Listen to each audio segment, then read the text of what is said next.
What is up, everybody? I'm here with... Ahoy, everybody. I'm Douglas, the Captain Haddad, and I was able to make top 16 of this awesome YCS out in Raleigh. With that in mind, I have everything ready to go to set it up. But before I do that, just a couple of shout-outs, if you could. To the 4 people here, or to the 4 sets of people, to my lovely mom and my family, to my friend Robbie, to my gorgeous wife Michelle, and to the rest of the Plunder crew. With that in mind, let's get into this deck profile. Let's go! So we're going to start off with NonEngine. That's going to be 2 Forbidden Droplets, 2 Cosmic Cyclones, 3 of my favorite trap card, evenly matched. Evenly gets everybody. And 1 Harpy's Feather Duster. All in the main deck, by the way. Oh, in the main deck. The reason being is because at the end of the day, if I had to play against somebody, and if I was had to go first or second, I hated just having to draw a hand trap that does nothing when you go second. Okay. It's the worst feeling in the world, drawing it to nib and not doing anything with it. Yeah. So, with that in mind, the whole game plan was very simple.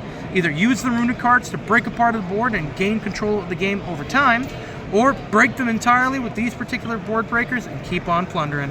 With that in mind, let's get into the rest of the engine, starting with the Plunder engine. We have 1 copy of the best field spell in the game, well, one of them being Plunder Patrol Shipyard. The reason why we only played it once, because it's got that nifty grave effect, being able to set from the graveyard. This is always getting us our Whitebeards, our Golden Hairs, or any extended that we need in order to keep on playing through. From there, it's also great if you're trying to build up a board, because if you ever like to see, like One Piece, for example, you see Luffy like building up that big fist, and he's getting all those monsters in it, all that attack. Same idea. For every Plunder Patrol card in the Spell and Trap Zone, they're gaining 500 each, causing them to be a huge attack boost, causing you to get over any monster in your way. And that's a nice reference, bringing out the One Piece. How could I? How could I not? Especially when I'm a big fan of something like, Plunder Patrol Booty. This is one of our favorite counter trap, or continuous traps, should I say. It's like a Call of the Haunted, but a much crazier variant. Continuous trap, you target a monster, you call an attribute, and it becomes that attribute. Then you get to either shuffle back a Plunder in order, to get more resources, even your extra deck, or you actually, summon out a Plunder from the graveyard, causing it so you actually have more, versatility, you get into your actual ships, and get to continue on playing. With that in mind, let's get into the rest of the crew. Start with 1 copy of Redbeard, 2 copies of Bluebeard, 2 copies of Black Eyes, the Plunder Patrol Sea Guide, 3 copies of Golden Hair, the newest Plunder Patrol, 3 copies of Whitebeard, the Plunder Patrol Helm, and that's the entire family for this particular lineup.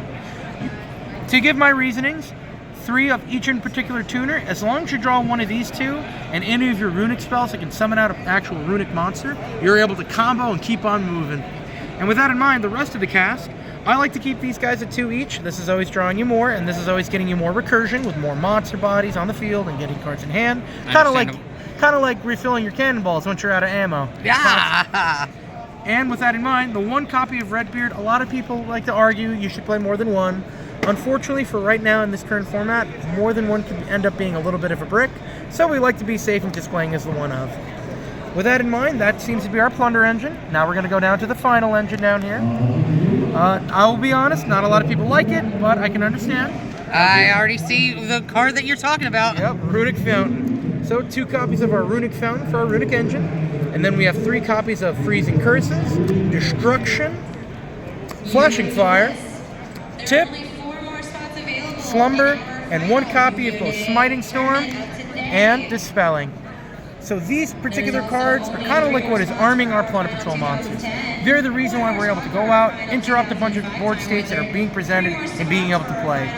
With these being maxed out, FIP of course, and the rest being generic, being usable, we decided to play 1 copy of each of these 2 just as more utility. Either having to deck somebody out, making it so they're out of cards, or if we're, for example, let's try to stop Poplar, right, with Bonfire. If they're going to try to reveal and try to summon them, you can chain Dispelling and still randomly try to rip them out of the hand, giving a little more fear and more control over the game state over a long period of time. Yeah. Now that we've gone over the actual main deck, let me pack these up for just a quick second. Totally understandable. Plunderstandable. I couldn't help it. But with that in mind, let's get into our side deck. Or actually our extra deck, should I say. So, the extra deck, we're going to go off with the utility cards first, being Coral Dragon and SP Little Knight. So, to give you a little more info on these, Little Knight was fantastic in terms of chain interruption. So a majority of the time, you're going to be summoning out a lot of your Hugins or a lot of your Jerry, you know, whatever Runick monster you're summoning. But then, if you summon, for example, use either Whitebeard or even Bluebeard for part of that link material, you have chain protection out of nowhere. Making so you can, let's say, for example, you got to deal with like Appaloosa, right? You summon out the Hugin, right? It gets negated, you don't even bother with the effect. You can then normal summon your Whitebeard or your Bluebeard, make SP, and then you can chain block using SP1 and Bluebeard or Whitebeard 2. Coral Dragon is part of our combo for going first. We like to, also for utility in terms of popping, it came up once, but a majority of the time you're going to be using this with another Hugin to summon our, our wonderful Plunder ships. But before that, we have our 3 copies of Hugin and our Jerry, just to give you that round out for the main extra deck. The Jerry at 1, totally fine, and 3 Hugin, it felt absolutely perfect just for protection and constantly getting our cards safe. Yeah, and to always get your fountain. Of course. The big thing about this format in particular as well for the Coral Dragon combo, you need to at least use 2 Hugins in order to go forward.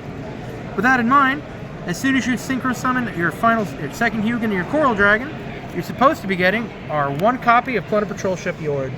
So this card made it so I was able to not only play through and give my opponent an attribute, to then go out of their way, to actually get out of the way, get more cards and out of our extra deck, but it's also great for getting recursion and getting ammo for your ships. Always making it so you have the ability to play. Now I'll say this now, Konami, please, a wind ship. I don't know what I got to do to get that. Or a water ship. Give me a submarine and a balloon. I'll take it. With that in mind, we have the rest of our attributes, being 2 copies of Bran, great against the Snake Eye matchup because he's a Cosmic Cyclone and they're always giving us fire. 2 copies of Plunder Patrol Ship Bliss. This is our monster effect negate and our constant extender, giving us more bodies to hit the board.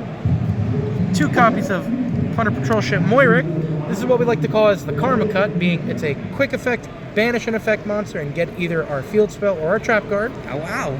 Yep. To give you more information on these ships, just a little more variance. These ships in particular these 2 in particular need the actual equips just to make them quick effect. This needs an equip to get more of a benefit, and this one doesn't need the equip in order to activate its effect, but if it does have one, I'm quickly able to just get a search and constantly keep on moving. Gotcha. And then of course everybody's absolute favorite monster, Blackbeard, the Plunder Patrol Captain. There's their names. So he's one of 3 pilots, red, white, and of course black. Particular Blackbeard is the best pilot out of all 3 because you're constantly getting more cards out of the deck. For example, it's also the best if you have to deal with a bunch of hand traps. So I've had people constantly going after Yord or going after Hugin and trying to stop me from getting more plays out in terms of interruption, or even going for Nib early on. But if I have any Plunder cards engraved like Golden Hair or something, I don't care. I'm able to easily make Blackbeard and keep on moving. And that's what makes this deck so great. So the best play is to stop the Blackbeard in a sense. Well, yeah, to a degree. You might, even you going for Valor or even Ash, it doesn't feel the best because I'm still going to do it during your turn. But your turn? Our turn. Alrighty. With that in mind, let's go over the side deck and I'll get you guys all going. So the side deck today, we're going to go over the lame one. We're going to go with 1 Munin, just so we can protect our cards in Fountain because Cosmic has been running rampant. We have 2 copies of Ash Blossom, 2 copies of Nib, 2 copies of Ghost Ogre, 2 copies of Droll and Lockbird, 2 copies of Dark World Puppetry, Ooh. 2 copies of Crossout, and then we have 1 of Triple Tactics Talent and 1 Rivalry of Warlords. So, mind if I ask, why the puppetry? So this was in case I played a lot more of the Fire King variant of the Snake Eyes deck. So if I had to go second against them and going into the game, draw phase, you're able to drop this if you have a Plunder card in hand, banish 3 cards, and prevent them from getting more and more out of their effects. Also, this was placed in as well, kind of like a last-minute idea. I definitely could say you could replace it in the future, but there's always better cards in there. I found this to be particularly useful. It only came up once during the entire tournament for me, but it did win me the match because I played against Horus, had to get rid of a bunch of the monsters before they could summon. And yeah, we decided My friend Anthony DeSimone, by the way, helped me out with this deck list in terms of the side. We did what we call the law of two, meaning you're trying to run 2 copies of particular hand traps or other cards in particular sets here in order to ensure that you have a better chance of drawing them. From there, to give you more explanation on these 2 1-ofs, I don't like playing more than 1 talents. Drawing 2 is the worst, or drawing into another one just feels terrible, so I'm not a big fan of that. So being 1 is great. And then the Rivalry. So Rivalry Warlords has a fun little niche combo with Plunder Patrol Shipyard. Because I'm giving my opponent a Plunder token, and it's a Fiend, the whole idea is that I'm going to have these 2 set with a Fountain and a bunch of Plunder cards that are in defense mode. Oh, wow. Yep, so the idea is that they're going to draw, I flip this, and then I'm like, all right, you're locked into Fiends. Hope you're playing Plunder or something fun. And then they usually get sad, and then they try to Cosmic, to which you hit the cross out, get rid of a Cosmic that's in the main deck anyway, and keep on moving forward. With that in mind, I guess that's the entire explanation of everything I had here. Ogre, of course, being for particular matchups. Droll coming up once in a blue moon. Nib didn't really come up at all. Ash did wonders in the entire tournament. And with that in mind, that's the entire list. So thank you for being here. And of course. And I got to say right now, just quick shout outs. Thank you to the lovely people in my life. I wouldn't be able to do anything like this without everyone that's been helping me. So thank you so much. And with that in mind, if you want to learn more about Plunder Patrol and you're looking for either lessons, guidance, or anything like that, there's going to be a link down below in the video in the description to find me on Discord. Send me a message or even tag me on the actual general chat, and I'll gladly answer any questions you have. Please, the more direct you are with me, the more I'm willing to help. And with that in mind, I hope you all have a lovely day and try to plunder some goals. Have a great one. And this is Luna Ray signing out. Bye.